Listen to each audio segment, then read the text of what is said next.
What's going on, vinyl community? Welcome to another video with the Record Spinner. In today's video, I'm going to be talking about what you should look for when it comes to purchasing vinyl bootlegs. I decided to do this video after receiving a comment on one of my other bootleg videos, basically suggesting that I do a video talking about what exactly to look for when it comes to purchasing bootlegs, because granted, if you kind of take it for a grain of salt, it could be a very blind market to find yourself in, and you might end up purchasing something that is perhaps not worth the price that you paid. So if you're watching this and you're new to the bootleg market, or you're curious as to what lies within it and see if there's anything that is worth picking up, perhaps this video will do you some good.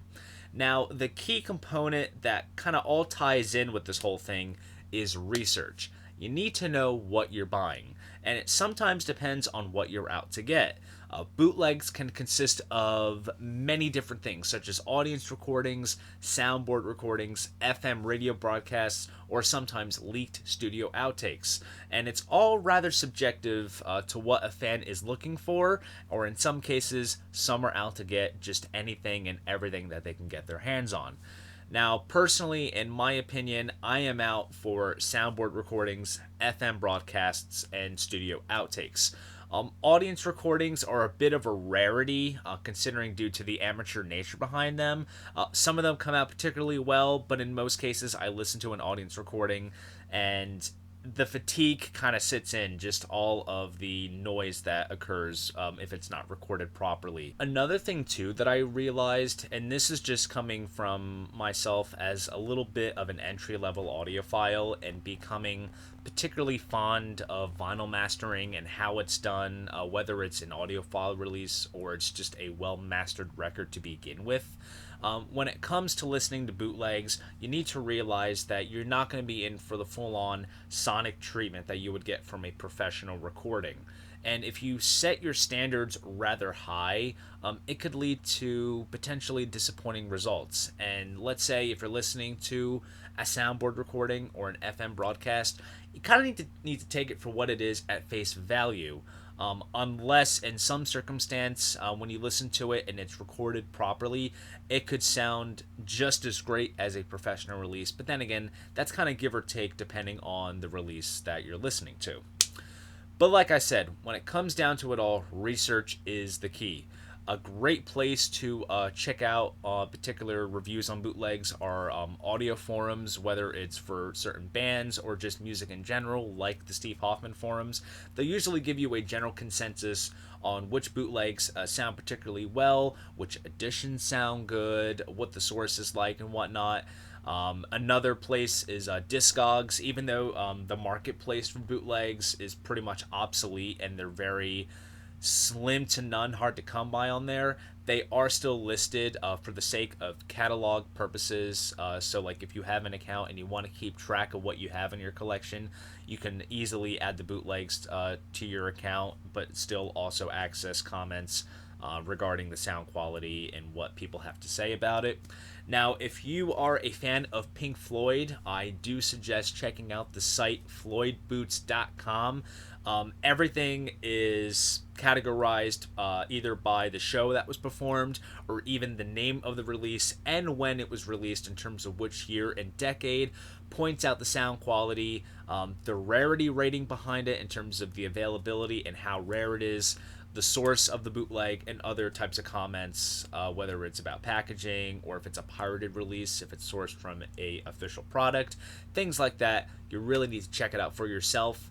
When I kind of got into this whole bootleg thing, that website was an absolute help, and I just kind of became completely enthralled in it and learning about the different types of labels that put this stuff out and just learning about particular ones that are, I guess you could say, historic in a sense, because back in the 70s when they were doing Dark Side and everything, the bootleg market was really starting to boom. I think the early to mid 70s is when it started to really thrive. So long story short, definitely need to check out that website, hands down. Now, reading about it is one thing. You also need to hear it. So if you want to hear a bootleg first before purchasing, YouTube is the #1 place to go. 99.9% of the time, depending on if it's like an older recording from the 60s, 70s, or even 80s, whenever, you'll be more than likely to find it on YouTube and you can listen to it for yourself. Another step that you can go, which kind of does come with a price tag, is signing up for a Wolfgang's Vault account, which is $40 for 1 year, and you get to access all kinds of recordings that were licensed by Bill Graham's estate. Bill Graham was a rather pioneering concert promoter towards the last half of the 20th century, founded the Fillmore East and West and the Winterland Ballroom in San Francisco. He had amassed a whole bunch of various recordings, and his estate put him up on this website pretty much for free for streaming. You just pay a fee for your, I think it's an annual membership, and you get to access music that is licensed by his estate, as well as other music archives, whether it's rehearsals, live performances, broadcasts. There's even a video archive where you can watch stuff that was filmed within the Winterland in-house video crew, since stuff was filmed at that venue, depending on the artist in the show. All kinds of great stuff. So between YouTube and Wolfgang's Vault, it is definitely the best place to hear bootlegs before you purchase. Now, one can say that purchasing bootlegs in this day and age, considering that we have the internet for accessing information and how we can essentially get anything that we want from our fingertips, it isn't worth it since it is available for free and you can avoid spending money that the artist or label misses out on. And my opinion on that is down to how the consumer takes it in. If you want to amass a massive digital library of various bootleg recordings, then it's rather easy to download it straight from YouTube, convert it to an audio file, and boom, you're all set, and you pretty much miss out on the guilt that you would feel by, purchasing something that the artist doesn't see their cut. Because for myself as a musician, I am all for, supporting the artist itself, purchasing physical media. Back then when I was younger, I didn't really know better, but as I got older, I started to really understand that notion. But for those that see the need to have it in a tangible form, you need to know that there is a price tag on it, and the price that you pay is the amount that the artist does not see. But with that said, you really need to weigh out the pros and cons. Sure, those are the cons, but some of the pros are, it comes in rather nice packaging, comes with a nice inner sleeve with all kinds of pictures of the band.